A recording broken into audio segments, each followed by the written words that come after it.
வணக்கம். அறம் சொல்லும் திருக்குறள். இந்த பகுதியில் இன்றைக்கு அதிகாரம் 6 வாழ்க்கை துணை நலம் குறள் எண் 1. முதல்ல வாழ்க்கை துணை நலம் அப்படிங்கிற அதிகாரத்துடைய பொருளை பார்த்தோம்னா, இல் வாழ்க்கைக்குரிய நல்ல பண்புகளோட கணவனினுடைய வருவாய்க்கு ஏற்ப குடும்பத்தை நடத்துபவரே சிறந்த வாழ்க்கை துணை அப்படிங்கிறது தான் பொருள். இந்த அதிகாரத்தில் வள்ளுவர் எதை பற்றிலாம் சொல்கிறாருன்னா, நல்ல மனைவிக்குரிய பண்புகள், குடும்ப வாழ்க்கை மற்றும் கணவனுக்கு துணையாக இருத்தல், இதை பற்றி தான் இங்கே வள்ளுவர் சொல்கிறாரு. மனைவி அமைவதெல்லாம் இறைவன் கொடுத்த வரம் அப்படின்னு சொல்லுவாங்க.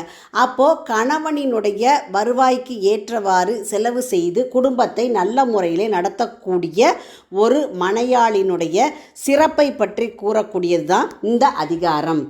குறள் 1. மனைத்தக்க மாண்பு உடையல் ஆகி தற்கொண்டான் வளத்தக்கால் வாழ்க்கை துணை. இப்போ குறளுடைய பொருளை பார்த்தோம்னா, இல் வாழ்க்கைக்கு ஏற்ற நற்பண்பு உடையவளாக தன் கணவனுடைய பொருள் வளத்துக்கு தக்க வாழ்க்கை நடத்துகின்றவளே வாழ்க்கை துணை ஆவாள். அப்போது வரவுக்குள்ளே செலவு செய்யணும், வரவுக்கு அதிகமாக செலவு செய்தல் கூடாது.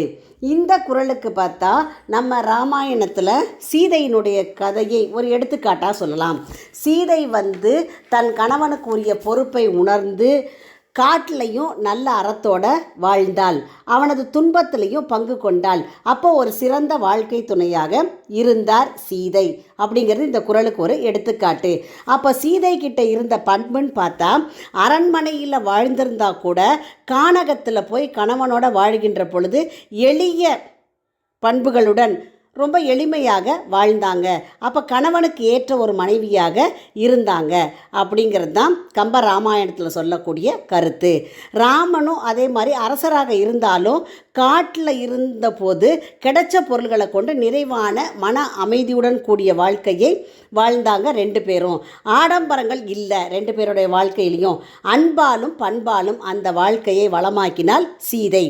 ராமன் துன்பத்தில் இருந்த போதும் அவனது முடிவுகளுக்கு ஆதரவாக நின்றாள் சீதை. அப்போ அவனை ஊக்கப்படுத்தி அவனது வெற்றிக்கு உறுதுணையாக இருந்தாள்.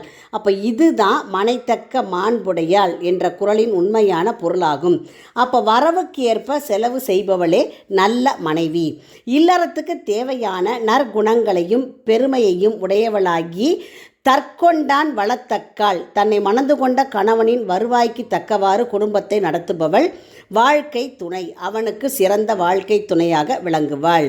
நல்லொழுக்கமும் குடும்பத்தின் பொருளாதார நிலைக்கு ஏற்ப வாழும் திறமையும் கொண்டவளே நல்ல மனைவி, சிறந்த வாழ்க்கை துணை என்று வள்ளுவர் கூறுகிறார். மீண்டும் குறள். மனைத்தக்க மாண்புடையல் ஆகி தற்கொண்டான் வளத்தக்கால் வாழ்க்கை துணை. உங்கள் இல்ல குழந்தைகளின் மனதிலே தினம் ஒரு திருக்குறள் பதிய எங்கள் சேனலை சப்ஸ்கிரைப் பண்ணுங்கள், லைக் பண்ணுங்கள், ஷேர் பண்ணுங்கள், கமெண்ட் பண்ணுங்கள், சப்ஸ்கிரைப் பண்ணுங்கள். நன்றி.